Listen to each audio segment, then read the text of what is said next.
developer by nature, and I'm going to talk about how software development itself has evolved to exploit the power of the multi-core distributed fabric of processing that you find in a modern data center and in the cloud. And then I'm going to talk about, well, how do we then do live production using this incredible technology that's being used by all these different industries.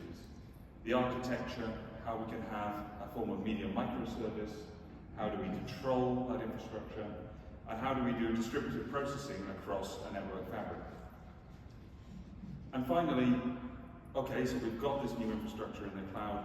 How are we going to get there from the infrastructure that we have in our studios and facilities today?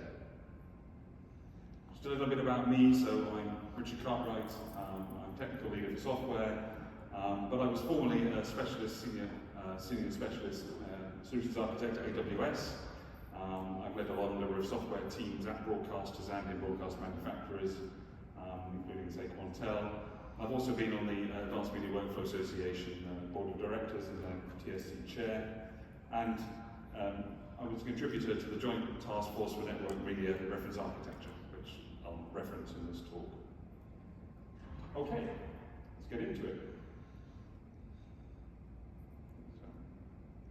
Okay, so what does a clock-driven facility look like? The clock-driven architectures that we find in a traditional equipment room, well, we generally have some linear synchronous processing. Maybe that's a vision mixer, a graphics engine, something that is working on our signals going from source to destination.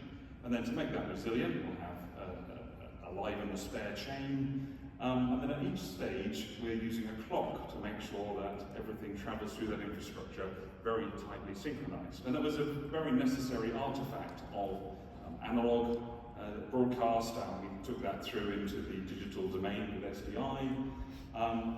And then when we moved to IP, what the Joint Task Force for Network Media Reference Architecture said, well, use the SMPTE ST2059 standard, or PTP, Precision Time Protocol, and you can then replicate the same architecture with the same clock-driven synchronous architecture, and you can shift your infrastructure to IP.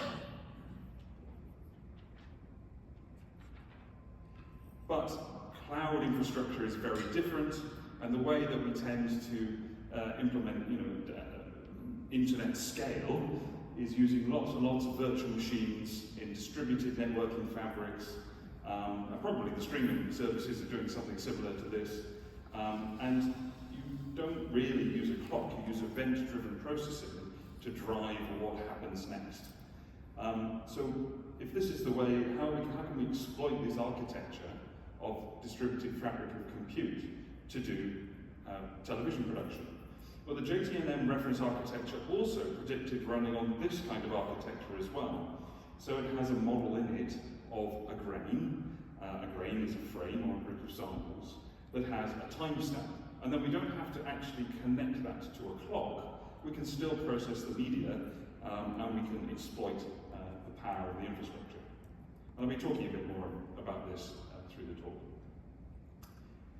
So why would you want to move to software? And many broadcasters already have moved many aspects of their infrastructure. Maybe it's something to do with email or office applications. They've already moved those into the cloud. So what about live production? What are the benefits? Well, people want agility. They want to be able to experiment, to fail fast, and be the first with new ideas. They also want to be able to scale. They want to be able to grow and shrink their infrastructure in minutes and not wait for a supply chain to unravel itself. This clicker is a bit slow, I'm afraid.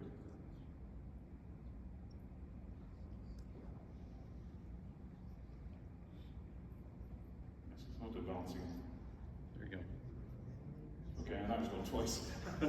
So the other issues are composability, so we want to be able to have very flexible workflows in information technology. We talk about microservices architecture, where we break everything down into little units of functionality and then compose them using some kind of orchestration.